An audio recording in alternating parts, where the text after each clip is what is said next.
Dear friends, today I would like to speak to you on the topic an encounter with the divine. We live in a busy world, rushing with life from dawn to dusk, a life full of work and activities.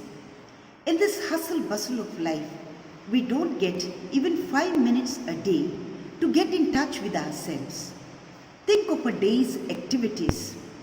We get up in the morning, and after the ablution, I guess most of us pray to God, no matter to what religion we belong to. Thereafter, we gulp our breakfast and make haste to reach our workplace or schools and colleges. We get engaged with our work and studies throughout the day and come back home tired and continue with the unfinished task, then go to bed with the thought of the morrow. This is a routine, hectic life of each day. When we are so much engrossed with all our work and activities, seldom do we find time for God in our life. I do not mean that we do not pray, but my question is, do we meet God in prayer? There's a deep longing for God lodged in every person. We find a number of references of this longing for God in the writings of poets, mystics, and other writers. To cite one or two examples, the psalmist in a number of psalms express their longing for God. O God, you are my God. For you I long. For you my soul is thirsting. My body pines for you like a dry, weary land without water. Psalm 63. Like the deer that yearns for running streams, so my soul yearns for you, my God. Psalm 42. In God alone does my soul find rest. Psalm 62. My soul is longing and is yearning for God, the living God. Psalm 84. After years of reckless living, when St. Augustine encountered God in prayer, he exclaimed, Thou hast made us for thyself, O Lord, and our heart is restless until it finds rest in thee alone. According to Mahatma Gandhi, prayer is not asking, it is a longing of the soul. The soul must long for God in order to set aflame by God's love, says Meister Eckhart. Sri Chinmay states, spirituality is man's conscious longing for God. Today, I would like to spend a few minutes with you to motivate and inspire you how we can experience God in prayer. Let me tell you that I have tried this method with my students while teaching in the college, and I found that it has tremendous impact on them. Sometimes they were so gripped with this God experience that I had to ask them to open their eyes to resume the class. Prayer is an experience with God. It's a moment of grace, a deep feeling that God loves me unconditionally, no matter who I am or what I am.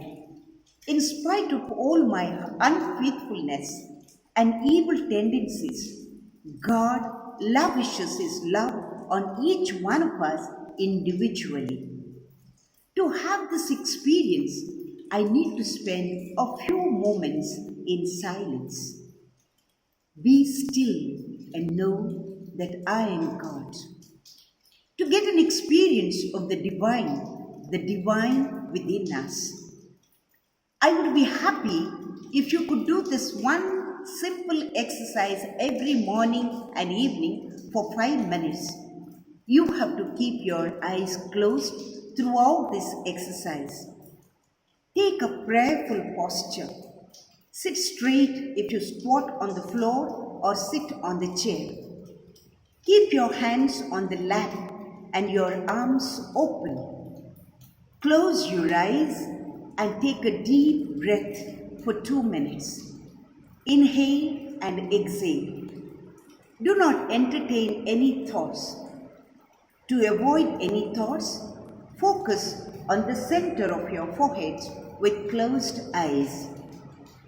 As I breathe in, let me feel the cool, fresh, pleasant breath permeating my entire being.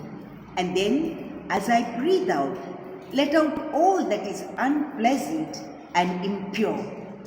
Now, with closed eyes, visualize any picture or image of God, your favorite image or picture.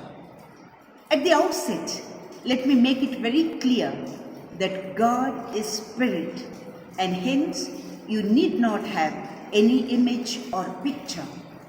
But for the beginners, we need to use an image. As human beings, we understand better through images. Once you encounter the divine, an experience of the immense love of God, you do not need any visible or tangible images. Some of us may not have any image of God, and so visualize a serene, beautiful scenery or a bright light. Let me fix my gaze on this chosen image as long as I can without entertaining any thought. If you get distracted, then bring back a smile on your lips. The smile will chase away your unwanted thoughts and distractions. In fact, an experience with God will radiate joy, a glow on your face, as a reflection of your inner being. Now let me come back to the exercise. Close your eyes, breathe in and breathe out for 2 minutes, as I explained earlier, and fix your gaze on any chosen image. Now, as I gaze intently on this image for some time, slowly the image will disappear from my sight. If not, let me stay on looking at it till it gradually disappears. I see nothing thereafter, but only feel and experience the divine.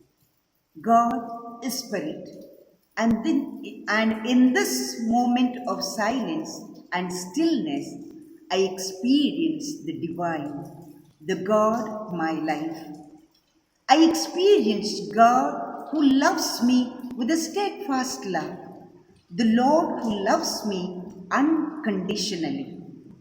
Let me remain in this love of God, bask in God's love as long as I can, going deeper and deeper into the depth of God's love, enjoying the loving presence of God.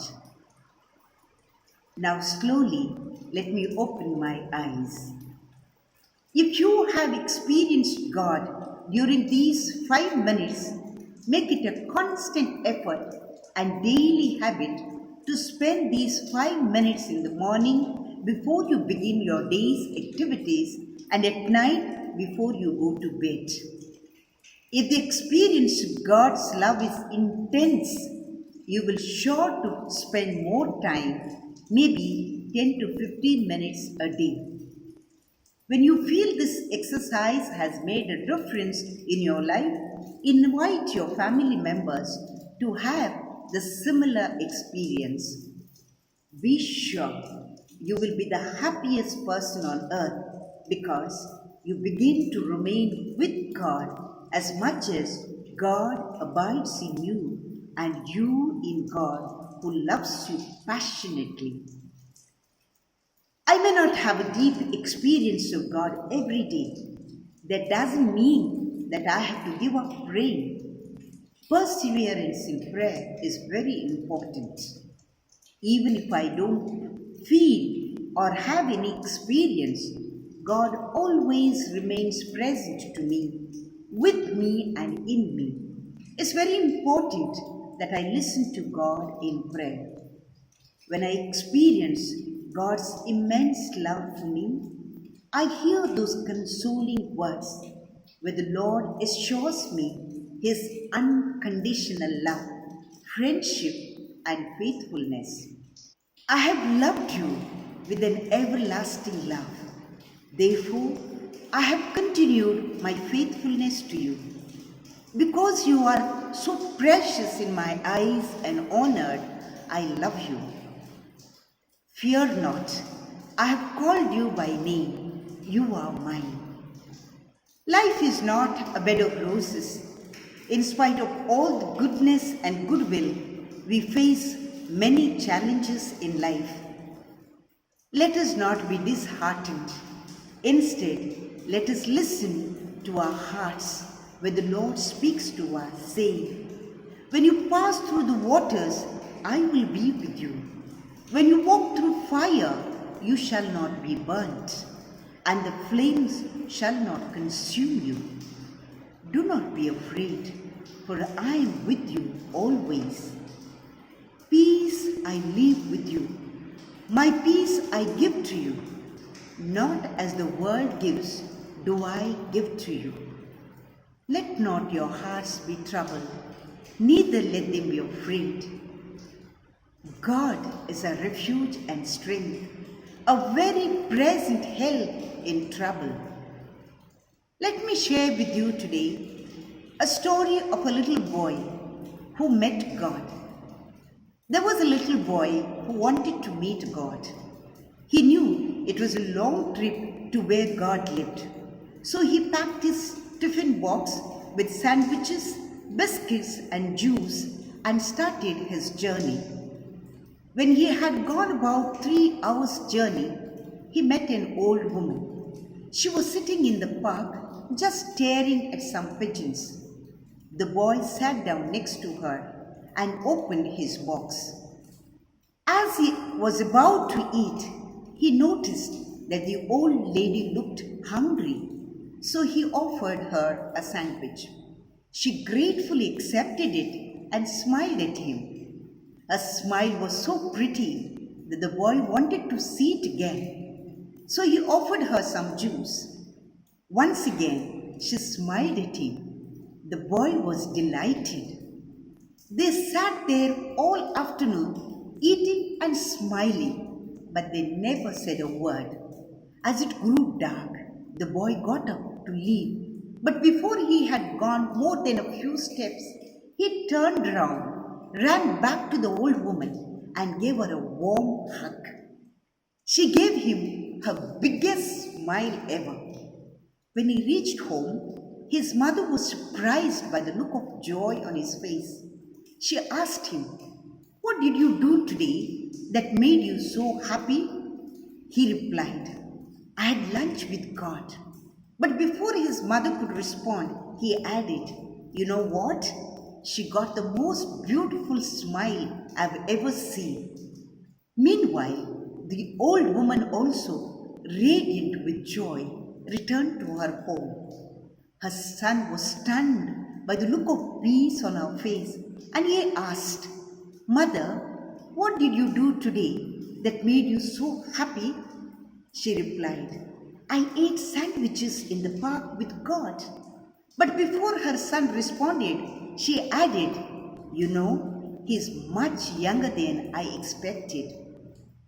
Dear friends, if we have an experience of the divine in prayer, we are sure to recognize and meet God in every person, in every situation, be it pleasant or unpleasant, and in the nature around us. I'm sure you will have enough examples and stories to tell me that you have had similar encounters with God. Let me conclude with the words of St. Teresa of Avila. Let nothing disturb you. Let nothing frighten you. All things are passing. God alone is changeless. Patience gains all things. Whoever has God lacks nothing. God alone suffices. Thank you, and God bless us all.